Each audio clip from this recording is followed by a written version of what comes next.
जितने लोग तेजी में हैं वो तो जगे हुए हैं, नींद आती नहीं है। और जो सोते हैं वो भी बड़े एक छोटे से बच्चे की तरह सोते हैं एकदम, है ना। बच्चा कैसे सोता है? रात को बार बार उठ के जोर जोर से रोना, कई बार पोर्टफोलियो की याद जो आ जाती है।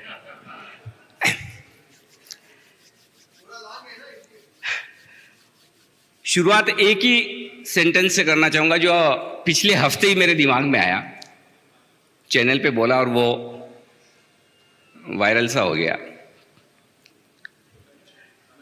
मंदी टेम्परेरी है, तेजी परमानेंट है।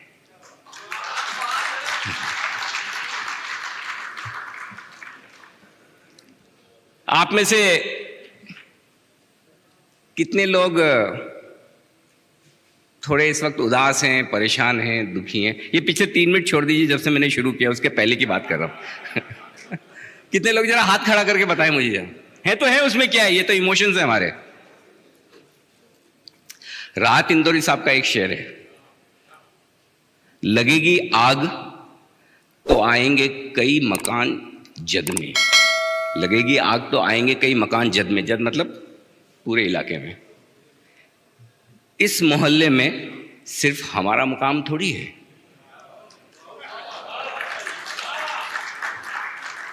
तो जहां हम हैं, जिस देश में हम हैं, जिस दुनिया में हम हैं, अगर वहां समस्याएं हैं तो ये प्रॉब्लम सिर्फ हमारे सारे आप सब आईएफए की थोड़ी है। प्रॉब्लम अगर सबकी है तो हम सब मिलकर झेलेंगे, हम सब मिलकर उससे बाहर निकलेंगे। भावेश भाई ने मुझे बुलाया, पहले भावेश भाई आपका बहुत बहुत शुक्रिया, और आशीष सोमैया साहब जिनकी वजह से मैं आप सबके बीच में आ सका। और आने की वजह सिर्फ एक ही थी, क्योंकि जिस वजह से मुझे इनविटेशन दिया वो मुझे बहुत अच्छी लगी। बोले सर थोड़ा हौसला बढ़ाना है, कॉन्फिडेंस देना है बस। उन्हें यह बता देना है कि जो कर रहे हैं वो गलत तो नहीं कर रहे हैं। लगता है कि आपको, आप जो काम कर रहे हैं, जो कारोबार कर रहे हैं, जो प्रोफेशन में जिसमें, कितने लोगों को लगता है कि गलत है? भावेश भाई गलत बुला लिया फिर आपने मुझे। चलिए, सबसे बढ़िया बात है कि आपको ये इस बात का कॉन्फिडेंस है कि आप गलत प्रोफेशन में नहीं है, और मैं आपको कॉन्फिडेंस से कह सकता हूं कि आप गलत प्रोफेशन में नहीं है। और क्यों कह सकता हूं, इसके लिए मैं आपको थोड़ा सा फ्लैशबैक में ले जाना चाहता हूं। और ये फ्लैशबैक थोड़ा नहीं, थोड़ा सा ज्यादा है। 97-98 वहां से लेकर 2004-05 तक, 1998 से 2004-05 तक मैं भी आप ही की तरह आईएफए हुआ करता था।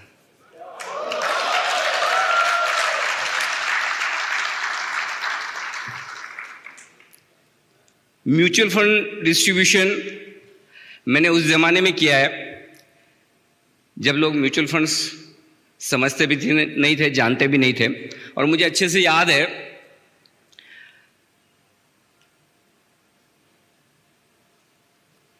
उस समय साल 2002-2003 की बात होगी। तब मैं और मेरे एक मित्र होते थे, निपुण मेहता, आप लोग काफ़ी पहचानते होंगे शायद उन्हें। हम दोनों मिलकर ये डिस्कस करते थे, हम एक ही केबिन में दोनों बैठते थे, और हम ये डिस्कस करते थे कि किस तरह से लोगों को रेगुलरली डिसिप्लिन के साथ इन्वेस्टमेंट करवाया जाए। और तब ये एसआईपी टाइप का प्रोडक्ट हम सोचते थे, और कई सारे फंड हाउसेस थे जिनसे डिस्कस करते थे। फाइनली ऐसा एक प्रोडक्ट निकल कर आया जिसे आप दुनिया का 8वां अजूबा कहते हैं। पहली बार साल 2000 में, 1999-2000 में, आप बिलीव नहीं करेंगे, तब मेरे बॉस हुआ करते थे मिस्टर आनंद राठी, और वो बीएससी के प्रेसिडेंट थे। और जब मैं म्यूचुअल फंड डिस्ट्रीब्यूशन और इसका काम 97-98 से करना शुरू किया था उन्हीं के ऑर्गेनाइजेशन में, तो मैंने उन्हें एक आइडिया दिया। वो आइडिया ये था कि सर ये बीएससी के पास जो इतना सारा पैसा है इन्वेस्टर प्रोटेक्शन फंड का, right, because on each and every transaction they charge in some fee which goes to investor protection fund. Why don't we invest it wisely? तो उन्होंने बोला अनिल क्या करना चाहिए? So I said let's try to put it into mutual funds. BSc का पैसा mutual fund में, ठीक नहीं है। मैंने कहा नहीं ठीक है, हम डेट म्यूचुअल फंड में रखेंगे। और वो वक्त था, पहले मैंने उन्हें कन्विंस किया, उन्होंने समझा, हाँ किया। उसके बाद बीएसई के सीएफ और हमने मिलके लगभग सारे म्यूचुअल फंड से हमने मीटिंग्स की, और तब पहली बार म्यूचुअल फंड इंडस्ट्री में बड़ा होलसेल पैसा आना शुरू हुआ। वहां से आज जो जर्नी है, मुझे मालूम है उस समय अलायंस म्यूचुअल फंड के फंड मैनेजर समीर अरोड़ा साहब होते थे। समीर जी मेरे बहुत अच्छे मित्र हैं। मैं उनके पास गया था उनके फंड में मीटिंग करने कि बीएसई का बड़ा पैसा है, 550 करोड़ है, डालना है फंड में। विनीत उदेशी उनके डेट फंड मैनेजर थे। वो बोले यार क्या इसको देता है तू पैसा, ये साल का 8% देगा, मेरा स्टॉक दिन का 8% बढ़ता है।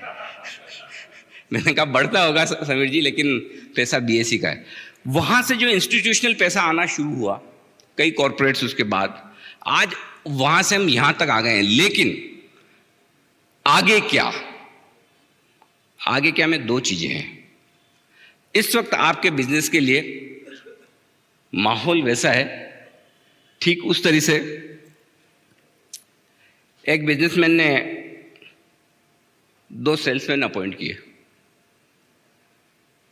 आपको मेरी कंपनी के जूते बेचने हैं, ठीक है। किसी एक आइलैंड पे भेजा, ट्राइबल इलाका है। एक तो तुरंत आ गया, ना खाने को कुछ है ना पीने को कुछ है, क्या किसी जगह भेज दिया। और यहाँ एक भी आदमी मुझे ऐसा नहीं दिख रहा जो जूते पहनता है। यहाँ तो कोई मार्केट ही नहीं है। I am back. दूसरे ने कहा सर आपने भेजा तो मुझे 2 दिन के लिए, लेकिन मुझे लगता है मुझे लंबा रहना होगा यहाँ, शायद मैं महीना भर यहीं रहूं। यहां इससे बड़ा मार्केट मुझे और कहीं लग नहीं सकता जहां कोई जूता पहनता ही नहीं है। मुझे सिर्फ इन्हें यह समझाना है कि बगैर जूतों के आपकी लाइफ अच्छी है, नो डाउट, लेकिन जूते पहनने के बाद कितनी बेहतर हो सकती है, तो मेरे लिए 100% मार्केट है। आपको यही सोचना है आपके लिए मार्केट कितना बड़ा है। मंदी के समय 2 काम होने चाहिए।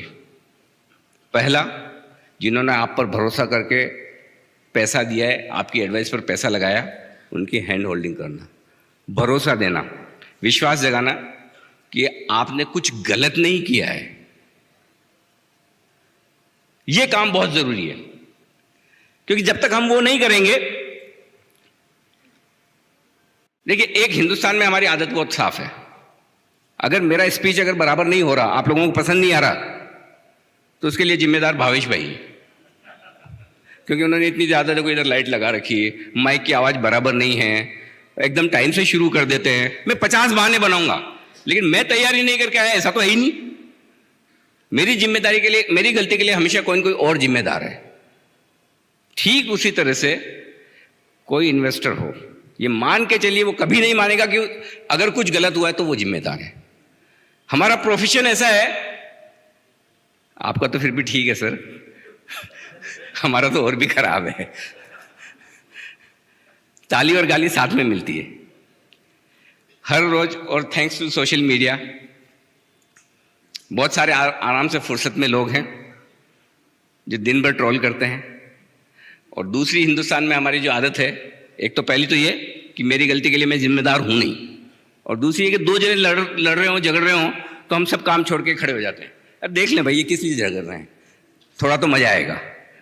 तो दूसरों के झगड़ने पे हमें मजा भी बहुत आता है। ऐसी सिचुएशन में आपके लिए बहुत जरूरी है कि जो इन्वेस्टर्स आपके हैं, जो परेशान हैं, अपने पोर्टफोलियो को देखकर दुखी हैं, उन्हें आपको जाकर समझाना है। यार आप, आई एम श्योर आप कर भी रहे होंगे, लेकिन वो कॉन्फिडेंस आप कैसे देंगे, ये इंपॉर्टेंट है। और ये कॉन्फिडेंस आप 2 तरीके से दे सकते हैं, आप अपने एक्सपीरियंस से और अपने डेटा के साथ। फैक्ट्स फिगर्स के साथ जाएंगे, बताएंगे, तो कभी कोई नाराज नहीं होगा, पहली चीज। दूसरी चीज जो है, ये वो नाराज इन्वेस्टर हैं जो आपने पिछले 5-7 सालों में बनाए हैं। 2012-13 के बाद वाले ही नाराज है, उससे पहले वाले तो नहीं है ना, नहीं है ना, पहले वाले भी हैं, फिर तो आपने कुछ गड़बड़ की है। 2008 से 2010-12 के बीच में जिन्होंने पैसा लगाया उनके पोर्टफोलियो तो अभी भी अच्छे ही हैं, खराब नहीं है। 12-13 के बाद, 14 के बाद जिन्होंने पैसा लगाया उनके पोर्टफोलियो जरूर खराब है। आपका टाइम 25% एलोकेशन इस बात पर होना चाहिए कि जो मेरे एग्जिस्टिंग क्लाइंट्स हैं उनको मुझे संभालना है।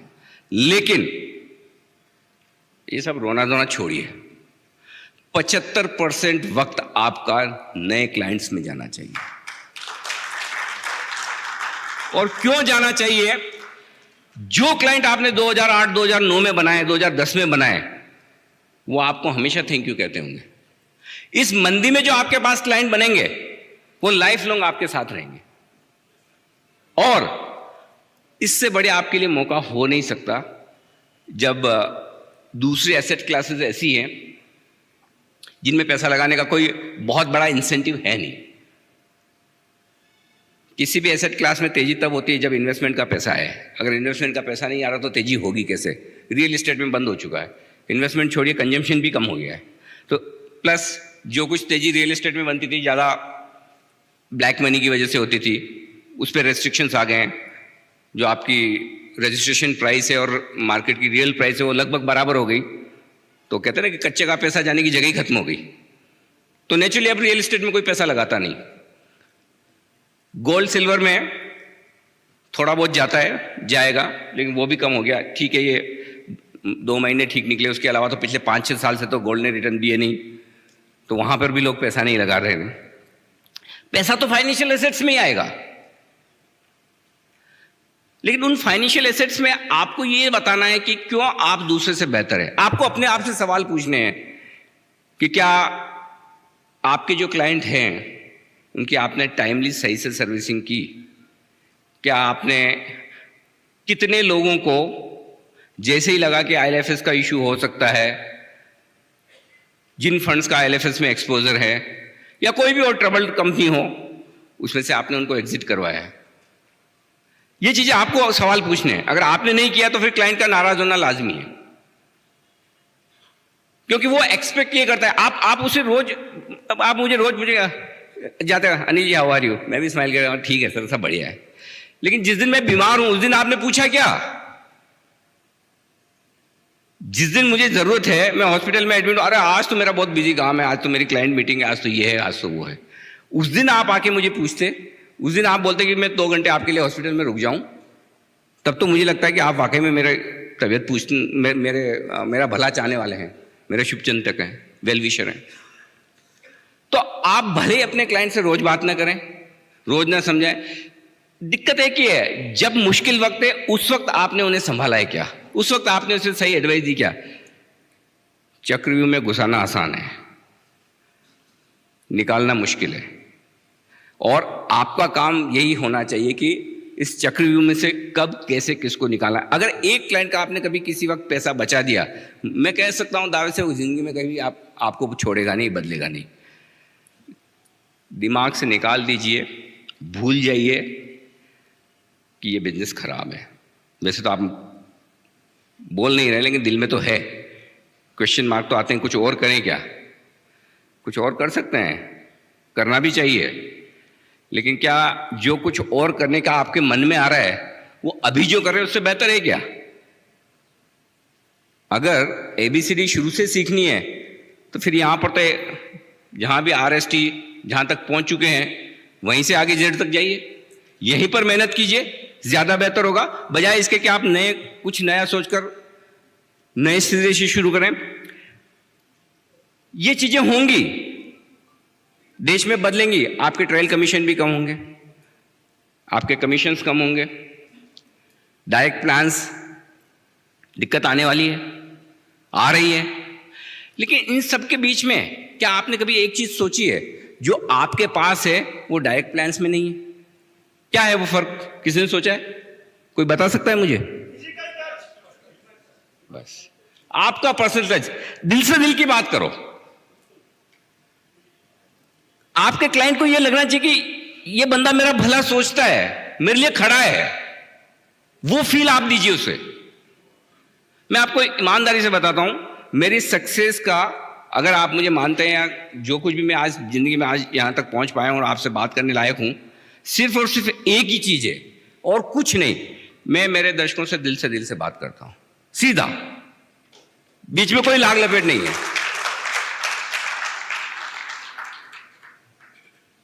मेरे दर्शक मुझे देख रहे हैं तो मैं अनिल सिंह भी हूं, वो नहीं देख रहे तो मैं कुछ नहीं। बहुत साफ है।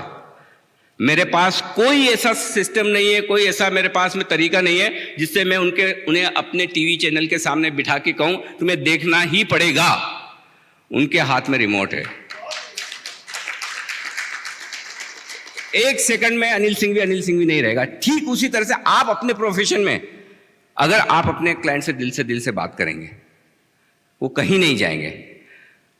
प्रॉब्लम प्रॉफिट और लॉस की नहीं है, प्रॉब्लम पोर्टफोलियो में होने वाले नुकसान की नहीं है, प्रॉब्लम कॉन्फिडेंस की है, प्रॉब्लम क्राइसिस ऑफ कॉन्फिडेंस की है।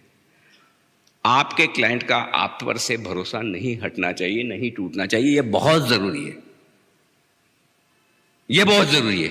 वो रहेगा तो सब कुछ रहेगा। बाकी तो छोटी मोटी दिक्कतें हैं, हर बिजनेस के डायनामिक्स बदलते हैं, आपके भी बदल रहे हैं। शायद मैं थोड़ा फॉर्चुनेट रहा, टाइमली कुछ और फील्ड में चला गया। सारे लोग इतने फॉर्चुनेट ना हो, लेकिन मैं एक वो चीज़ बड़ा मिस करता हूँ एक्चुअली। और ये चीज़ जो आज मेरी सक्सेस में है वो काफ़ी हद तक इसी से आई है। क्योंकि जब मैं म्यूचुअल फंड्स डिस्ट्रीब्यूट किया करता था, पोर्टफोलियो बनाता था लोगों को, तो मुझे ये बड़ी फीलिंग होती थी, अरे यार ये नुकसान ना कर बैठे, अरे यार ये पैसा बनाए, ये फील होती थी। और एक्चुअली मैं आपको बताऊँ, जैसे आपने अभी देखा भी होगा कि मेरे इंट्रोडक्शन में आपने खाली CACS बोला, क्योंकि उसके अलावा मैंने कुछ किया ही नहीं। मैंने ज़िंदगी में 15 साल पहले जब CNBC ज्वाइन किया था, उससे पहले मैंने कभी कैमरा देखा नहीं, मैंने कभी स्टूडियो देखा नहीं, मैंने कोई कोर्स जर्नलिज्म का, मास कम्युनिकेशन का, मीडिया का ABCD नहीं पता, नथिंग।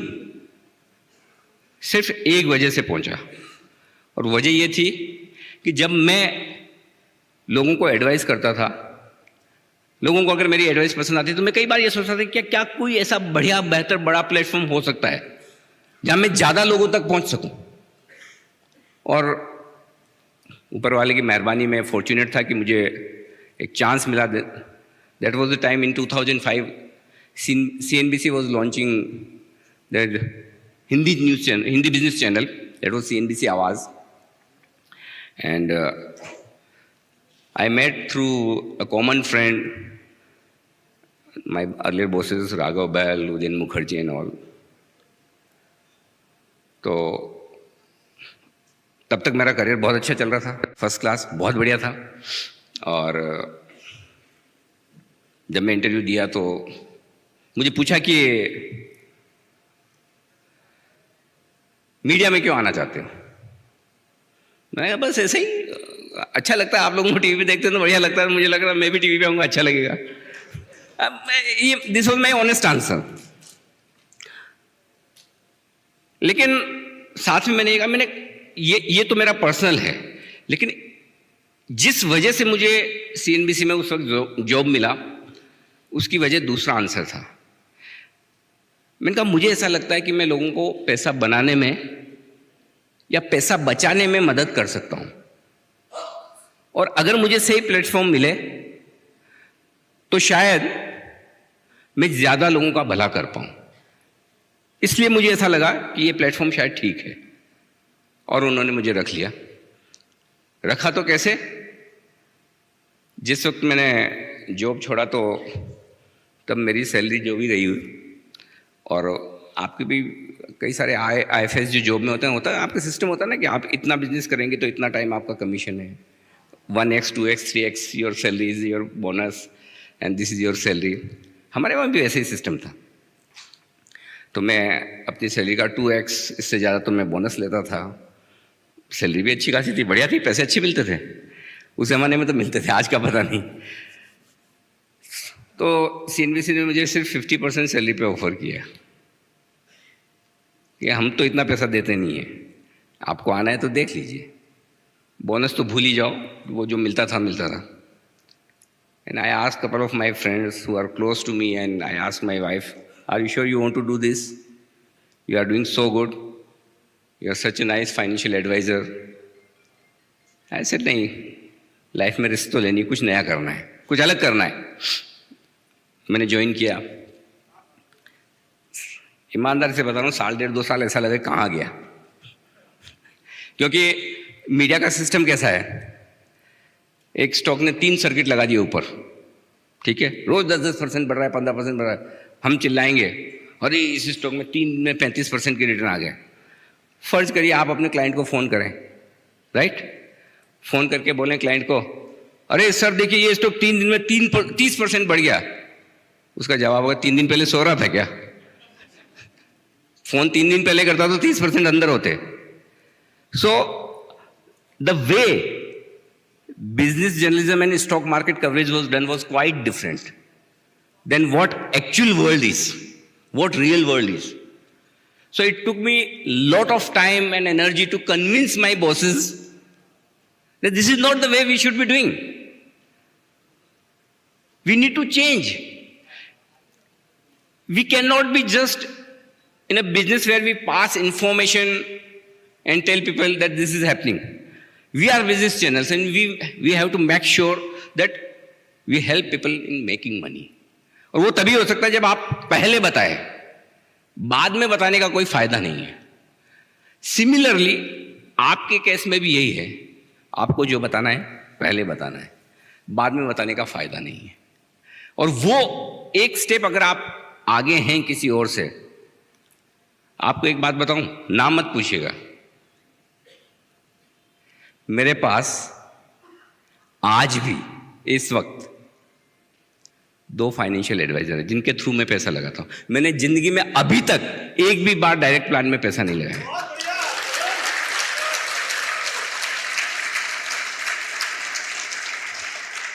पूरी दुनिया मुझसे एडवाइस लेती है, मैं भी किसी से लेता हूं। इससे बड़ा मैं सबूत आपको नहीं दे सकता कि आपकी इंपॉर्टेंस क्या है और क्यों। वो इसलिए मुझे कई बार है ना, जब मैं ब्रोकिंग हाउसेज में भी मैंने जॉब की हुए, तो लोग मुझे कहते थे कि अरे इसकी ब्रोकरेज बहुत ज़्यादा है, इसका कमीशन बहुत ज़्यादा है, आपका ये ऐसा ज़्यादा है, वो है, इसकी वजह से हमें लॉस बहुत होता है। नहीं, आप जो कमीशन चार्ज करते हैं अपने क्लाइंट से, आप जो सर्विसेज देते हैं, कभी आपका क्लाइंट उस वजह से लॉस नहीं कर सकता। ये गलत है, एकदम गलत है। अगर लॉस होता तो इस वजह से होता है कि आपका मार्केट पे, स्टॉक पे या इन्वेस्टमेंट पे कॉल गलत था। अगर आप ये सोचेंगे कि मुझे इन्वेस्टमेंट एडवाइजर नहीं चाहिए और मैं बड़े पैसे बना लूंगा, तो आपसे बड़ा बेवकूफ कोई नहीं है। ये बहुत साफ साफ मैं सारे लोगों को कहता हूं। ठीक है, आपको छोटा मोटा बुखार है, क्रोसिन पैरासीटामोल खा लिया आपने अपने हिसाब से, लेकिन 3 दिन बुखार नहीं होता तो जाएंगे ना डॉक्टर के पास। एक और चीज आपको कहना चाहता हूं जो मुझे बड़ी दिल से चुभती है, और मैं आज बिल्कुल दिल से बात कर रहा हूं भावेश भाई, ये आप सब लोगों के साथ प्रॉब्लम है और ये मैं कई सालों से, मुझे नहीं पता आजकल कम हो गई हो तो नहीं पता, मैं थोड़ा आजकल आप लोगों के टच में कम हूं, उतना बात नहीं हो पाता। कोई आपके ध्यान में ऐसे डॉक्टर हैं जिन्हें अगर मुझे चेक वेक करवाना हो या कुछ किसी को भेजना हो तो वो फ्री में सर्विस देने वाले कितने डॉक्टर हैं? एक आप ही के पास है। कोई इंजीनियर, कोई आर्किटेक्ट, कोई इंटीरियर डेकोरेटर, कोई ऐसे हैं जो फ्री में एडवाइस देते हो? किसी डॉक्टर को आपने शादी वादी में या कहीं पार्टी में, बर्थडे में मिल गए और पूछा होगा सर आजकल घुटने में बड़ा दर्द होता है, कुछ बता दीजिए ना, दवा मैं घर जाके ले लूंगा। कभी ऐसा हुआ है? किया है आपने? तो फिर इन्वेस्टमेंट एडवाइस क्यों? आपको मुझसे एडवाइस चाहिए, मेरे ऑफिस में आइए, मैं आपको पूरी तरह से ढंग से एडवाइस करूंगा, आपको देखूंगा, समझूंगा, आपका डायग्नोसिस करूंगा और उसकी बात बताऊंगा। प्रॉब्लम यही है, अनिल जी क्या लूं, ये ले लो यार, ठीक है, बाद में कहा अनिल जी, बढ़ गया शेयर तो उनका नसीब, घट गया तो अनिल जी को गाली। जितना जिम्मेदार वो है उतना अनिल जी भी है। अगर आपको एडवाइस चाहिए, प्रॉपर एडवाइस मिलेगी। सबसे बेस्ट फंड कौन सा है? आपने भी 2 बोल दिए चलते चलते, यार यही बढ़िया है सब। अब उस अभिमन्यु को आपने घुसा दिया चक्रव्यूह में, न तो वो निकल पाएगा, ना निकालने की आपकी जिम्मेदारी है। फिर वो आपको भी गाली देगा, आपके प्रोफेशन को भी देगा, मार्केट को भी देगा और सबको देगा। फ्री में एडवाइस देना बिल्कुल बंद कर दीजिए।